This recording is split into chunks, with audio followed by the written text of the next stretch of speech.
자, 가겠습니다. 다음 주제 가겠습니다. 더불어시민당의 지지율이 계속 빠지고 있습니다. 그리고 그걸 열린민주당과 정의당도 지금 다시 또 조금씩 올라오고 있어요. 그러니까 둘의 반등은 즉 더불어시민당의 하락. 그렇죠. 그러니까 다른 데서 빼가는 건 사실상 없고, 네. 그러니까 진보 진영에서 지금 이거를 이제 나눠 먹기를 하고 있는 상황인데 그렇다 보니까 이제 오죽하면 이제 정봉주 열린민주당 최고위원이 그 낙검수 출신이잖아요. 그러니까 김호준 지금 이제 교통방송에서 뉴스공장 진행자에게 그 본인이 당신이 하시는 그 유튜브 방송에서 너무 이렇게 도를 넘게 지금 우리를 까고 있다. 뭐 거의 이제 이런 정도까지 표현을 하면서 좀 서운함 이런 걸 또 얘기를 했는데 이거는 일단 먼저 민주당 얘기를 좀 들어봐야겠죠. 이게 더불어시민당이 사실 이런 부분들을 현 변호사님도 계속해서 조금의 우려 내지는 어느 정도 예상을 하고 저희한테 몇 가지들을 얘기를 그간 해 오셨거든요. 이거 더불어시민당 입장에서 조금 당혹스럽겠어요. 그렇죠. 오늘도 사실은 부산 갔다 오면서 뭐 당 지도부랑 이렇게 계속 얘기하는데 이 얘기밖에 안 해요. 그렇죠. 제일 지금 아마 비례 쪽에서는 제일 머리 아픈 문제일 거예요. 지역구들은 대부분 어찌 보면 여론조사라든지 흐름이 나쁘진 않다. 그렇죠. 그래서 어쨌든 목표한 정도를 어느 정도 할 수 있겠다. 그러니까 우리 지역 목표를 130% 잡았으니까 그 정도 쭉 판세 분석을 전국을 해보면 충분히 가능하다 보고 있는데 이 비례 정당 문제가 제일 문제예요. 저희들은 사실은 당초에 17석 정도 17석 뒤에 7석은 해야 되는데 지금 말씀처럼 이쪽은 빠지고 이쪽 두 당이 이제 열린당, 정의당이 늘어나고 있단 말이죠. 그렇죠. 그만큼 거의 제로섬으로 되고 있어서 이러다가 우리 당이 어쨌든 민주당에서 선출한 사람은 11번에서 17번이에요. 그렇죠. 7번에 17번이 되려면 한 30% 이상 나와야 되거든요. 35% 정도 나와야 되는데 근데 이분들이 대부분 보면은 우리 당에서 오래 온 분도 있고 아니면 뭐 예를 들어 대학생 위원장이라든지 아니면 뭐 그다음에 뭐 무슨 최고위원이라든지 이런 분들이거든요. 당에서 어쨌든 당직을 갖고 있거나 아니면 그동안 당에서 꾸준히 활동해온 분들이라 뭐 당원 투표 이런 데서도 전당원 투표를 한 거니까 이분들이 지지를 받은 건데 이분들이 만약에 안 되고 지금 열린민주당에 오신 분들이 저는 폄하하는 건 아닙니다만 이분들 중에 탈당하신 분들이거나 컷오프 그렇죠, 그렇죠. 그런 분들이 있단 말이죠. 근데 이런 분들이 만약에 당선이 된다. 그러니까 당내에서 어떤 절차를 밟는 사람이 있고 그렇지 않은 사람이 있는데 반대의 결과가 나오면 저는 우려하는 거예요. 그러니까 이해찬 대표님도 이걸 우려하는 거죠. 이렇게 한다 그러면 앞으로 예를 들어 지역구 후보야 당연히 이렇게 하겠지만 이 신뢰성의 문제예요. 정당성의 문제, 신뢰성의 문제가 깨질 수 있거든요. 그래서 걱정이 많이 되죠, 사실은. 네. 저는 열린민주당을 너무 좋아. 정봉주 김태현 방송해야 되는데. 김태현 변호사님이 열린민주당을 봉도사! 좋아한다는 건 정말 지금 더불어시민당에게는 큰 위협이라는 PD님 얘기입니다. 자막으로 뽑아주세요. 김태현 열린민주당 사랑해. 봉도사 만세. 왜? 왜 그러냐? 보세요. 어차피 비례정당은 열린민주당 갈 거, 더불어시민당 갈 거 미래한국도 안 옵니다.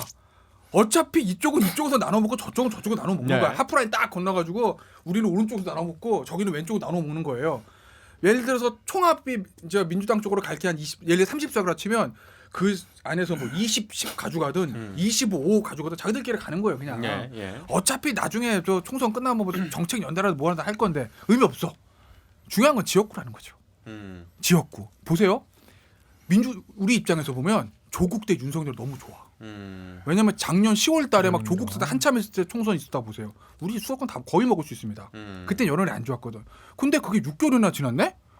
그리고 지금 코로나네? 근데 갑자기 코로나로 막 사람들 마스크 쓰고 있는데 거기다 갑자기 조국 대 윤석열 뭐 조국을 기억하십니까? 이러면 사람은 뜬금없잖아요. 그렇죠. 이슈를 못 꺼내. 과거 이슈를 되돌아가는 거 힘들거든요. 근데 갑자기 열린민주당 나오면서 최강욱 후보하고 황희숙 후보하고 뭐 윤석열을 뭐 공수처 뭐 수사 1호에 뭐 조국 어쩌고 저쩌고 막 조국 얘기를 막 꺼내줘. 이게 웬 떡이야. 그냥 조국 대 윤석열 가는 거예요 우리는. 그래서 그걸 어떻게 할 수 있냐. 민주당에서 지금 보면 선거 가이드라인 배포한 후보들한테 거기 보면 조국 얘기 나오면 피해. 이게 답이잖아요. 정면 대결하지 마. 그걸 어떻게 알 수 있냐. 민주당이 야 조국으로 한번 붙어 그랬으면 김남국 변호사 단원으로 안산으로 안 뺍니다. 강서에 그냥 붙이지. 근데 안산으로 뺐다라는 건 그게 수도권에서 불거지는 건 좀 멀리 하자라는 거거든요. 이슈가 되는 건 피하고 가겠다는 거예요. 네. 그래서 지금 조국 후보 얘기 나오면 그냥 피하고 가자라는 게 이제 민주당 후보들 답이래잖아요. 저는 민주당 입장에서 그렇게 할 수밖에 없을 거라고 봐요. 근데 열린민주당 계속 조국 이러고 있습니다. 우린 너무 땡큐죠. 조국 대 윤석열 해봐. 손해볼 거 없다. 그래서 제가 열린민주당 막 하는 거고 그래서 민주당에서 지금 더불어민주당에서 열린민주당 견제하는 거는 저는 지역구에 뭐 비례대표에서 무슨 뭐 더불어시민당을 덜 이거보다 네. 그게 수도권 박빙 지역에서 지역구 선거에 영향을 미치는 걱정 하나 선을 거줘야 된다는 거죠. 쟤는 아닌데 하다못해 양정철 원장 대통령 팔지 말라는 얘기가 나옵니다. 네, 그랬죠. 그러니까 완전 선을 긋는 거거든요. 그래야 지역구 선거에 영향 없는 거 하나 있고 두 번째는 총선 이후에 당권 경쟁이 있습니다. 그렇죠. 대선 후보 경쟁이 있습니다. 제가 얼마 전에 그 얘기했을 거예요. 열린민주당의 정당 투표에 몇 표 오는지 보고 싶다. 왜? 그건 여권 지지층 중에서 핵심 지지층이 몇 프로냐 될 수 있는 바로미터거든요. 만약에 열린민주당이 20% 해가지고 10석 한다고 합시다. 그 10석의 힘은 나중에 합당을 하든지 뭘 하게 되면 더불어민주당에는 100석 의원들보다 더 강한 힘을 가질 수 있어요. 왜? 10석 지지층 20%를 가지고 있는 거니까. 그건 나중에 당권 대선 후보 경선에서 엄청난 힘을 발휘할 수도 있거든요. 그러니까 그 안에서 캐스팅 보터 역할을 확실히 할 수 있다. 캐스팅 보터가 아니라 주도 세력이 될 수도 있어요. 아시겠지만 당내 경선은요. 조용한 80%보다 목소리 큰 20%가 좌지우지합니다. 민주당 항상 그래왔고 그건 이쪽도 마찬가지예요. 그렇기 때문에 저는 민주당 지도부에서 보면 열린민주당 굉장히 부담스러울 수가 있는 거죠. 요거는 제가 현 변호사님 얘기를 한 번 더 듣고 제가 김 변호사님 네, 여쭤볼게요. 이거는 이제 민주당 안에 당내에 계시니까 지금 말씀해주신 대로 열린민주당이 일단 계속 우리는 당선되면 복당할 거예요.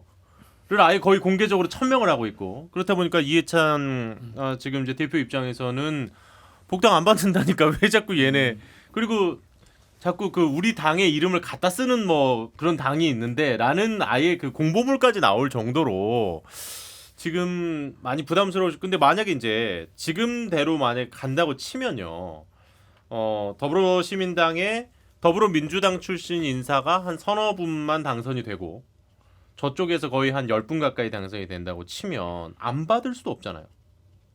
아니죠. 상황에 따라 다를 수 있는데요. 그러니까 예를 들어서 안 받기 쉽지 않지 않나요? 10석이나 아니죠. 되면? 지역구에서 만약에 그보다 더 큰 차이를 저희들이 벌릴 수 있으면 네. 안 할 수 있죠. 왜냐하면 일당이 되는 게 중요하거든요. 일당이 되는 게 중요하냐면 뭐 국회의장이라든지 아니면 뭐 원내대표 그렇죠. 여러 가지로. 일당이 중요한데 그런데 지금 물론 판세는 뭐 어떻게 볼지 모르겠지만 저희들이 봤을 때는 지역구에서 괜찮다. 그러니까 지난번에 우리가 110이었거든요. 네네. 근데 지역구에서 130 충분히 가능하다라고 보고 있어요. 그렇다 그러면 일당이 되는 거는 말씀처럼 만약에 비례정당에서 13석 뭐 15석 정도 되더라도 네. 한 145 정도 되는 거거든요. 저는 그러면 충분히 일당이 가능하다고 봐서 뭐 지금 말씀처럼 만약에 일당이 안 된다 그러면 문제가 될 수 있어요. 근데 그 더불어시민당이 그러면 네. 그 나머지 그 앞에 10분, 네. 10분도 그러면은 그 완전히 지금 민주당으로 들어오는 건가요?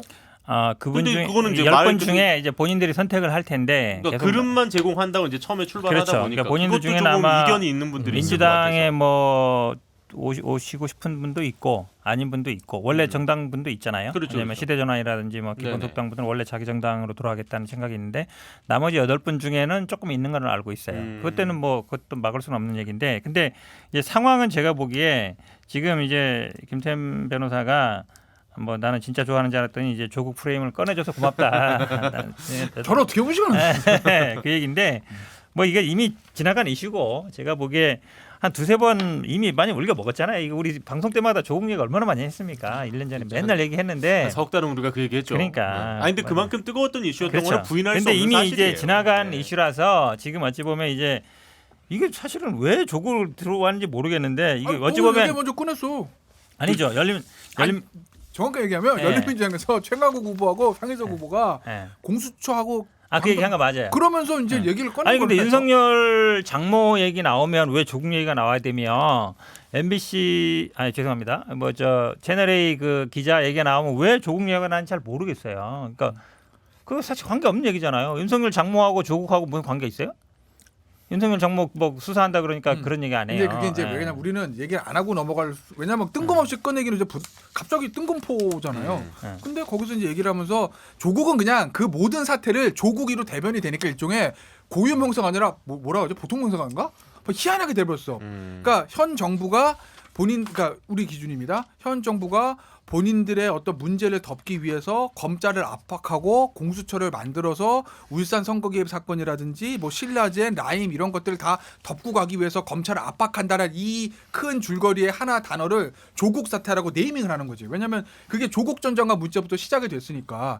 그래서 이제 그게 물론 가장 빠르게 와닿으니까 프레이밍을 짜기가 네. 좋죠. 사실 그래서 그런 거지. 짜기가. 사실 예. 뭐 보면은 울산 선거 개입 사건도 어떤 의미에서 뭐 조국 당시 수석이랑은 좀 거리가 있죠. 그리고 신라젠, 라임 이런 거는 뭐 아직도 조국 전 장관이랑 관계인지도 모르고. 그런데 어쨌든 현 정권의 그 모든 잠재적인 문제들을 수사하려는 검찰을 현 정부가 총선이 이기면 검찰을 무력화시키고 공수처를 만들어서 공수처를 손아귀쥐고 모든 본인들의 비리를 덮고 갈 것이다. 이거를 조국 사태 하나로 딱 프레임 만든 건데 그거는 만들고 싶다고 해서 만들어지는 게 아니거든요. 근데 얘기를 하시더라고. 아니 나는 오히려 보면서 그러니까 네. 이게 사실 어찌 그래서 보면 고마운 그런 거지. 거랑 감사합니다. 비슷한 것 같아요. 우리가 옛날 선거 때마다 얘기 좀 드릴게요. 북한 얘기를 정말 많이 했거든요. 네. 이번에도 뭐 민주당, 더불어민주당은 북한하고 같은 수준이라고 우리 김종인 위원장이 말씀하시던데, 그러니까 항상 보면은 뭔가 적대시하고 뭔가 공격하고 혐오스럽게 하는 그런 프레임을 항상 만들고 싶어하는 것 같아요. 예전에 뭐 빨갱이 이론이라든지 아니면 뭐 북한이라든지 마찬가지잖아요. 선거 때마다 맨날 써먹었는데 왜 잘 안 먹혀요? 네. 에? 안 먹히잖아요. 그 얘기해도 이제 누가 뭐 예를 들어서 북한이 어떻게 됐다, 친북이다 해도 안 먹힐 거란 말이에요. 좌파 이런 얘기도 안 먹히고. 그럼 나온 게 뭐 정권 심판론, 뭐 무슨 뭐 경제 실정론 막 얘기했는데 그것도 잘 안 돼. 그러니까 이거저거 막 하다가 안 되니까 그냥 던지는 것 같은데 사실은 이미 끝난 이슈예요. 이미 재판받고 있어서 저는 뭐 전혀 먹힐 염려 없다고 걱정 안 합니다. 제가 중앙일보에 기사 난 게 있어요. 예. 이번 선거 때 뭐가 영향을 미칩니까? 근데 여론조사 한 거예요. 그거 봤어요. 1위가 민생 일자리 경제 41%, 예. 2위가 코로나 19 한 20%. 20한 6%. 예, 그리고 이제 검찰 개혁이 12.7%예요. 그럼 검찰 개혁을 중요시 여기는 사람이 있긴 있어요. 근데 12.7%에 불과하지. 근데 이 사람 중에는 제가 볼 때 열린민주당 지지자도 포함되어 있는 거야. 그러니까 검찰 개혁에 대한 입장 때문에 짜증나서 나는 보수 정당을 찍겠다고 하는 사람도 있겠지만, 그래서 되게 제한적이다. 요 검찰 프레임을 다시 소환하면 며칠 때울 수는 있는데 예. 크게 재미 보기는 어렵지 않겠냐라는 게 1번 있고, 두 번째는 이미 그거에 대한 실망은 민주당의 지지율 빠진 걸로 이미 다 선 반영되어 있다라는 생각이 드는 거죠. 뭐냐면 지방선거 때 51%까지 갔던 광역의원 기준 비례대표 지지율은 51%까지 갔는데 예. 이게 40%대로 다시 그렇죠. 초반 떨어진 거는 이미 반영이 됐다라는 거고, 그다음에 대선은 대선 때만 해도 그 투표율이 한 77% 이렇게 됐습니다. 그렇죠. 예, 근데 지방선거 지난번에 60.2%인가 뭐 그 정도 나왔어요. 아무래도 대선보다는 조금 지방선거들이죠. 지난번 총선도 58%? 예. 그러면 10몇 프로가 사라져요. 이 10몇 프로가 사실은 중도층이나 스윙보터일 가능성이 되게 크거든요. 재밌는 얘기 해주면 대선 때보다 그러면 지난 지방선거 때 절대 물리적 투표수는 다 빠집니다. 예. 근데 정의당 오히려 몇만 명 늘어나요. 근데 10만 명 안 늘거든요. 근데 그러니까 지지율이 6%에서 9%대로 바뀌어요.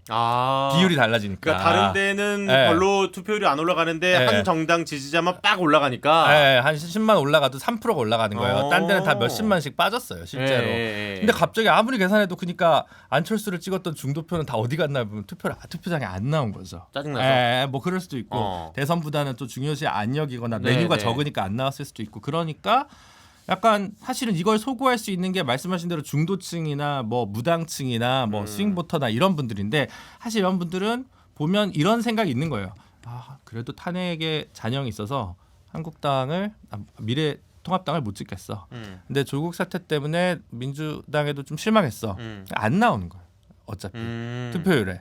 그래서 민심의 일부인데 투표에 또 반영되는 비율은 그거랑 또 다르다. 그거까지 두 개를 같이 보시면 조금 이것도 종합적으로 참 재밌는 분석이시네요. 좋은 의견이었던 것 같습니다. 그러니까 이게 생각을 저도 못 해봤던 그런 분석이어서, 그러니까 이게 여론조사에 나오는 사람들이 다 투표장에 가느냐, 그건 아닐 수 있다라는 얘기잖아요. 지금.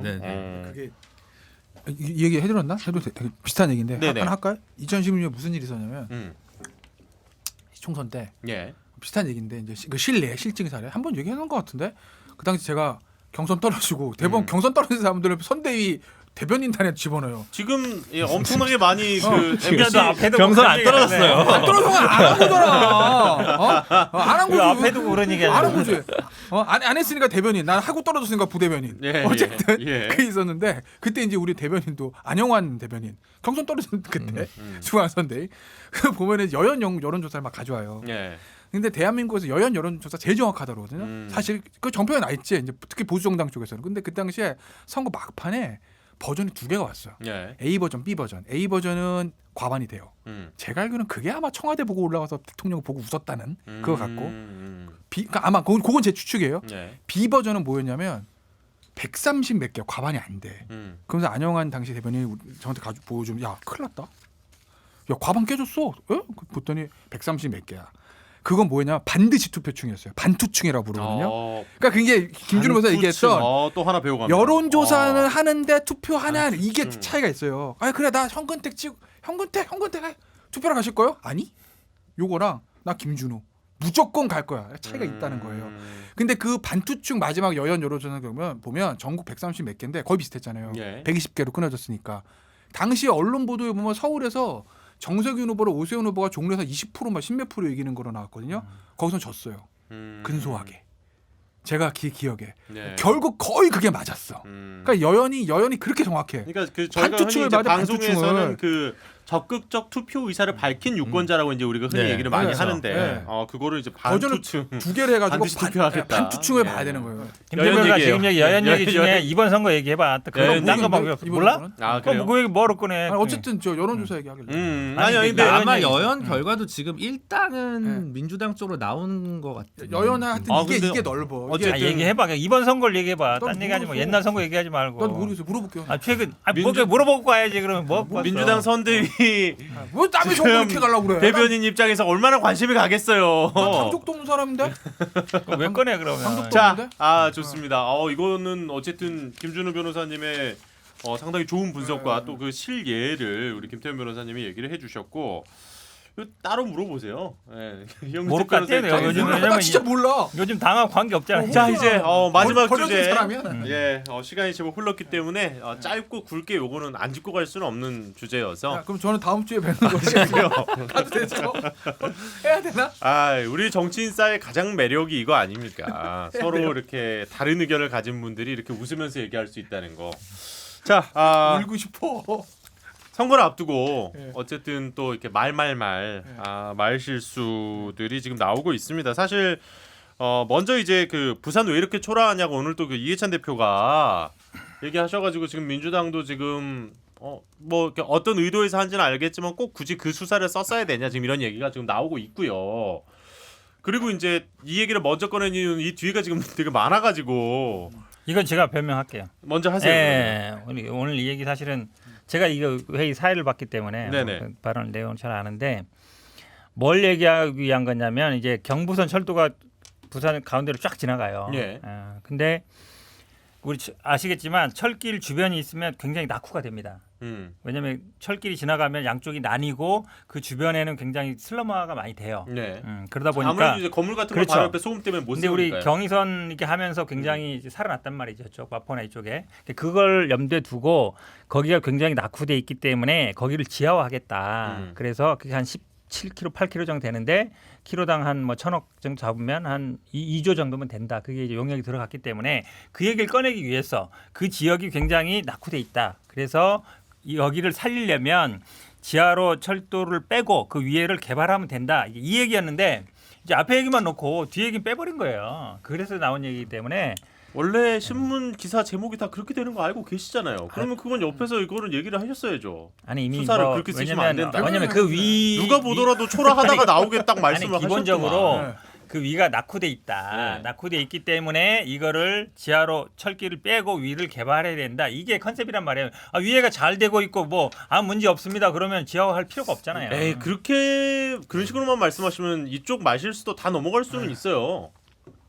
3, 얘기해보세요. 40대 일단 오늘 최고 히트는 네. 그거였죠. 김대호 지금 후보가 3, 40대 지금 제가 갑자기 되게 그 무지하고 논리가 아, 없는 사람이 돼 버려 가지고. 나 굉장히 논리적인데 40대인데. 그러니까 저도 40대인데. 그죠? 그러네 세 분이 해당되네. 지금 3, 30, 40대가 40대잖아. 40대 후반 만으로 아니세요? 40대지. 만으로. 그러니까 만으로. 3, 40대 논리가 없다고. 이거는 마치 그 예전에 그 정동영 노인 폄하 발언. 노인 폄하 발언처럼 이렇게 지금 네. 어쨌든 기사화가 되고 재생산이 되고 있어요. 그러니까 그리고 이제 또 그 황교안 대표가 아무래도 이제 그러니까 그만 좀 해라 뭐 이렇게 그만 이건 마치 그러니까 왜 작은 걸 가지고 너무 다 침소봉대 해가지고 이거는 공격하기 위한 공격 아니냐 지금 이런 얘기를 할 정도로 지금 또 어쨌든 말 한마디 한마디가 이슈가 되는 게 또 선거다 보니까 김대우 후보는 어쨌든 사과를 하셨다 그러고 당에서는 지금 뭐 징계 절차까지 해서 최대한 빨리 이 논란이 더 덮으려고 확대되는 거를 절대 막아야겠다는 그렇죠. 지금 네. 아주 지금 긴급한 급박한 상황인데 나는 좀 이해가 안 가는 게 김대호가 그렇게 말을 했다고 합시다. 전체 모인 자리였거든요. 그러니까요. 누군가 끊었어야 됐어 그 재질을. 그 어떻게 닥쳐 아니 뭐 이렇게 할 수는 없는 거 그렇게는 아니야? 끊었어야 되는 건데 잠깐 뭐 이렇게 해야 되는데 그걸 그냥 다 듣고 있었던 게 나는 조금 그걸 왜 다 듣고 있었을까? 물론 다들 당황했을 것 같아요. 속으로는 뜨끔하지 않았어요? 오씨 이걸 예, 왜 다 예. 듣고 있어? 끊어줬어야 되는 거거든요. 그 통합 선대위 회의. 뭐 회의였으니까 현장 그랬던 뭐, 거 예, 같아요. 예, 선대위. 그런데 이제 우리 이런 게 있어요. 보면 솔직히 정치인의 말이란 게 저는 그 말이 다 뭐랄까 예를 들면 솔직히 말씀해 이해찬 후보가 저 대표가 부산을 그 했다고 해서 부산을 비하하려고 했다고 생각은 안 해요. 그렇죠. 그리고 예전에 정동영 후보가 노인 뭐 집에 계실 때 그것도 제가 알기로는 그 당시에 정동영 후보가 노모 모시고 살고 있었던 분을 알고 있거든요. 노인을 폄하하는 진짜 불효막심한 사람이라 그렇다고 생각하진 않아요. 뭐 김대호 후보도 마찬가지고 다 뭐 본인들이 하고 싶었던 진인이 있었을 거예요. 그렇죠. 근데 뭐가 문제냐면 이게 참 선거의 일종의 마법 같은 건데 우리 예전에 미국에 폴리티컬 커렉트리스라는 게 있어요. 네. 줄여서 PC. 음. 그러니까 그게 한 20년 전부터 미국에서 유행했거든요. 정치적 올바름이잖아요. 음. 좋게 표현을 해야 돼. 예를 들면 공부 못하는 사람은 공부 못한다고 하면 안 되고 예. 좀 돌려서 음. 뭐 노력이 필요하다든지 음. 못생긴 사람은 못생겼다 그러면 안 되고 뭐 이런 거예요. 근데 그게 미국에 굉장히 지배를 하고 있었잖아요. 사람들이 스트레스 받는 거야 이제. 편하게 말 좀 하자. 그걸 깼던 사람이 트럼프야. 그렇죠. 그냥 깨놓고 아, 근데 김대호가 트럼프다. 아니 그런 게 아니라 왜 그래 나까지.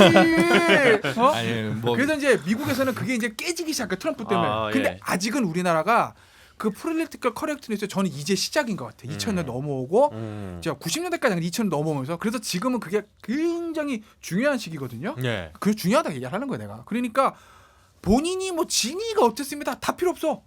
말 나가서 언론의 헤드라인 우리 전문용어로 미다시 예. 쫙 뽑히는 순간 끝. 그러니까. 그러니까 말 하나다 굉장히 조심해야 야, 되는데 이게- 난 이거 미래통합당 그나마 그래도 그나마 좀 나은 게 당대표가 아니고 속된 말로 격전 지역구가 아니고 그래도 거기서 좀 자를 수가 있다는 게 그나마 조금 위안이 되는. 위안이 되는 거지 그나마. 아니 근데 이제 아, 사실 근데 나 저 지금 네. 속을 뻔했어요. 뭐요? 아 이거 완전 잘 홀리셨는데 저도 홀릴 뻔했어요. 일단 PC즘 얘기 나오는 거는 사회적 소수자나 약자를 비하하는 발언을 내가 안 잘했다는 게 하는 아니잖아. 거예요. 왜 아니 그걸 그러니까 근데 3, 40대 약자는 나 아니고 갈래. 특별히 이게 그러면 이제 사실 이 사람이 맞는데 그럼 그렇잖아요. 사실 멍청한 건 맞는데 무지하다고 얘기하면 안 됐다는 얘기예요. 그러면 안 되잖아요. 그러니까 이게 약간 그렇게 홀리시면 안 되고 그냥 격앙되신 거예요. 그러니까 마이크 오랜만에 잡고 이렇게 하다 보니까 격앙된 거죠. 격앙된 건데 전국판에서 격앙되면 그거만큼 안 좋은 게 없죠. 그러니까 농담 실수하는 게 제일 안 좋고 예. 두 번째가 센 말 하는 건데 농담하기 되게 어려워요. 그러니까 유머를 하는 정치인이 사실 최고의 정치인이라고 저는 정말 생각하거든요. 어렵죠. 근데 유머 실패한 유머처럼 얼어붙게 만드는 게 없기 때문에 정말 그 갑자기 그- 분위기 싸해지죠 진짜. 갑분싸 할 수 예. 있죠. 예. 근데 두 번째는 사실은 그냥 격앙된 거. 그냥 격앙된 건 안 할 수 있어. 그거는 큰 재능이 없어도 그냥 말을 조심하자. 뭐 이렇게 하면 되는데 그래서 굉장히 좀 격전지에 있는 분도 아닌데 사실 그냥 3, 40대 지지율이 안 나와서 그런 것 같아요. 아주 스탠말로 얘기를 하면 그러니까 예.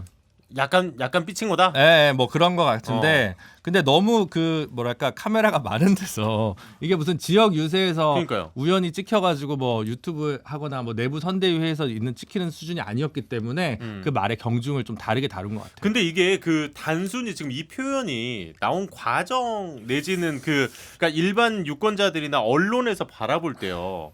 이게 이제 어디서부터 시작인지를 우리가 한번 봐야 되는데 제일 처음에 이제 그 당내 공식 유튜브 채널에서 또 그 뭐 무상급식 뭐 얘기 나오면서 교도소에서 무상급 시켜야 된다. 그 얘기 나오면서 바로 사과를 했죠. 특히 이제 박영준 교수 같은 경우에 바로 이제 그런 부분들을 지금 잘 커트를 하고 그렇죠. 계시는데 그 다음에 이제 황교안 대표가 그 N번방 약간 호기심이 호기심이 있는 경우에 이게 되게 컸고요. 네. 그러니까 이런 거 이후에 나오니까 더 기사가 좀 많이 되는 오히려 되게 악재인 것 같아요. 아시지? 그러니까 제가 봤을 때는 김대호 후보는 제가 볼 때 공천 빼야 돼요. 그 정도까지 결단을 내가 내려야 선대위원장 빼. 지금 제명 얘기도 나오고 그러니까 있죠. 지금 빼 그냥 공천 비워놔 그냥 거기. 최대한 빨리. 어차피 지는데. 오 날카롭다. 그러니까 어차피 어려워요. 날카로운데? 어차피 어렵거든요. 네. 그러니까 거기는 빼는 게 맞아. 그래야 나름대로 살린다. 그냥 빼야 돼. 왜? 2012년 때 김용민 저 노원 병에서 안 뺐다가 얼마나 고생했겠어요. 그냥 빼야 돼요 이거는. 선거판에는요 인정사정 뭐 피도 눈물도 없는 거 그냥. 일단은 본인이 거부를 했다는 기사도 사실 나왔었어요. 그러니까 그럼 뭐 의견 거보고 얘기- 뭐고 빼버리면 되는 거지. 그냥 뭐. 당해서. 네, 시키면 되는데 빼면 되는 거고. 좀말 끊어 죄송한데 그럼 아까 이제 다 얘기했어요. 아니 뭐 힘없는 후보는 그럼 말 한마디 빼고 황교안 대표가 얼마나 아니, 말을 많이 했어. 그 시수의 버전이 좀 다르죠. 뭘 보지 아이, 달라. 야, 내가 이러면서 보기에는 왜 그래? 아니 N번방 호기심이 얼마나 큰데 아이, 그것 때문에 근데 지금 나라가 N번방 펴가지고 내가 호기심은 보기에 전국에서 열석은 더 되겠고. N번방 문제는 아직 나 그런 황 대표가 아직 법조인과 관료 틀에 못 벗었구나. 그러니까 정치인의 수사는 아니었단 말이죠. 아니까 제가 보면 정치인의 이 정무 감각이라는 건요. 이거 제가 음. 많이 한 얘기다. 두 개예요. 타고나거나 경험. 음. 두 개 다 있는 사람은 누구게? YS. YS 정무 감각 타고났다 그러잖아요. 예. 두 개 타고난 사람. 김대중 전 대통령 경험. 음. 두 개 타고난 거 플러스 경험 또는 경험이거든요. 근데 이분은 경험은 당연히 없겠지. 1년도 안 됐으니까. 그렇죠. 예. 근데 타고난 것도 없는 것 같아. 제가 봤을 때는 관료와 법조인의 그걸 아직 못 벗었다.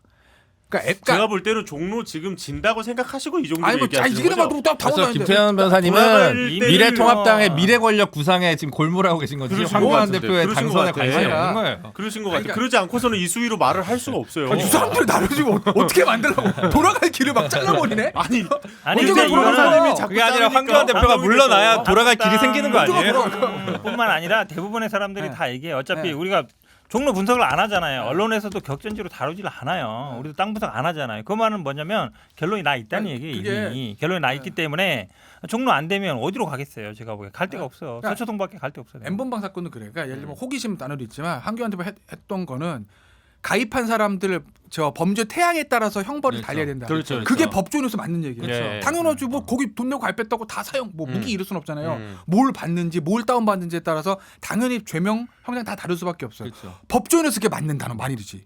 근데 본인은 법조인 아니잖아요. 그렇죠. 지금 정치인이라고요. 당 대표죠. 그럼 당 대표라면 당 대표로서 정치적인 워딩을 써야 되는데 그걸 못 한다. 그리고서 그게 뭔가 왜 문제지라고 생각하는 거다 아직도. 자꾸 말꼬리 잡지 맙시다라는 거. 예. 야 그거 맞는 얘기잖아. 법조인으로서 맞는 얘기잖아. 음. 라고 생각하는 것 같아요. 그럼 변호사 해야죠. 그러면. 그러니까 그 이준석 최고도 내가 봤을 때는- 그러니까 두 분이 모두 사실 얘기를 했던 게, 그러니까 네. 김종인가 지금 이제 선대위원장은 어쨌든 이 수사로서 프레이밍을 짜는 데는 기가 상당히, 막히네. 상당히 능수능란한 분이시고 지금 모든 진화를 지금 이분이 하고 있거든요. 지금 네. 미래통합당에서 나오는 하고 설화라고 하잖아요. 네. 우리가 지금 말로 발생하는 화들을 다 진압을 하고 계시는데, 그래서 이제 지난주에 두 분이 같이 그 얘기를 하셨잖아요. 그러니까 페북 유튜브 이런 거 하지 좀 마요. 하지 마시고 그냥 그러니까 종로에 종로에 집중하시라 이런 얘기를 했는데, 아니 저는 어저께 기자 보고도 그 얘기했어요. 이게 저 뭐 교회 거의 없다 썼다 지웠다. 네. 예. 근데 그 페이스북에 썼다 지웠다 하면은 그 기록에 남는데 그거를 저는 잘 모르겠는데 못 보게 하는 기능이 없을까요? 저는 뭐 그런 거 있으면 좀 보좌관한테 얘기해가지고 그 직접 하진 않을 테니까 보좌관이 하겠죠. 들어보니까 보좌관이 하면 그거 좀 썼다 지웠던 거는 아예 없애버리지. 가장 좋은 방법은 뭐냐면 그 글 자체를 내려버리면 돼요. 그렇죠. 예, 내려버리면 잘 쓰면 돼요. 예전에 과거 또 없어진데 그걸 굳이 남겨가지고 썼다 지웠다 한 걸 남겨서 그럼 기자들이 더 보거든요. 그렇죠. 예전에 뭐로 썼는지 음. 딱 보면 썼다 지운 데가 가장 중요한 부분 아니에요. 그렇죠. 관심 부분은 그러니까 오히려 더 관심을 폭증시키시더라고요. 근데 지금 이제 현재로서 놓고 봤을 때 특히 오늘 좀 큰 게 터져가지고 지금 미래통합당이 이런 그 구설이 좀 많은 것뿐이지. 그러니까 이거는 지금 이번 선거를 이제 열흘도 남겨두지 않는 모든 정당에서는 정말 말을 각별히 조심하셔야 될 거라는. 그 빼야 된다니까 관악가 공천 철회. 이런 의견을 황교안은? 갖고 계십니다. 어? 황교안. 아 이제 좀 말실수에 그 버전이 다르지. 형 자, 왜 그래? 버전이 다른 게 아니라 급이 다른 거지. 여기까지 뭐. 하겠습니다. 급이 다르지. 자, 아까 아, 황교안 안 빼? 황교안 빼지 그럼. 자 여기까지 하겠습니다. 어쨌든 오늘 또 이렇게 세 분과 함께 다음 주도 아마 이준석 최고는 좀 어렵지 못 않을까요? 오죠. 예, 막판인데. 후보가 지금 아무래도 예. 지금 아마 노원역 부근에 음. 거기 이렇게 노원 문화의 거리에 있지 않을까. 자, 저희가 한 가지 좀 안내 방송 드릴 건데요. 그 광고 하나 하고 오늘 방송 마무리 짓도록 하겠습니다. 저희가 4월 15일 총선 당일 밤 10시부터 12시까지 특별 생방송을 MBC 라디오 지상파에서 일단 합니다. 일단 현근택 변호사님은 함께 하시고 김준호 변호사님은 또 그날 또 다른 프로그램에서 또 함께 예, 출연을 하시기로 돼 있고 우리 김태현 변호사님은 또 다른 방송 스케줄이 있으셔가지고 아쉽게도 그날은 함께하지 못하지만 저는 같은 방송국이고 네, 우리 마음으로 김태현 함께하실 변호사님 거라고 다른 늘 방송국이고요. 믿고 아 있고요. 그럼요. 예. 네.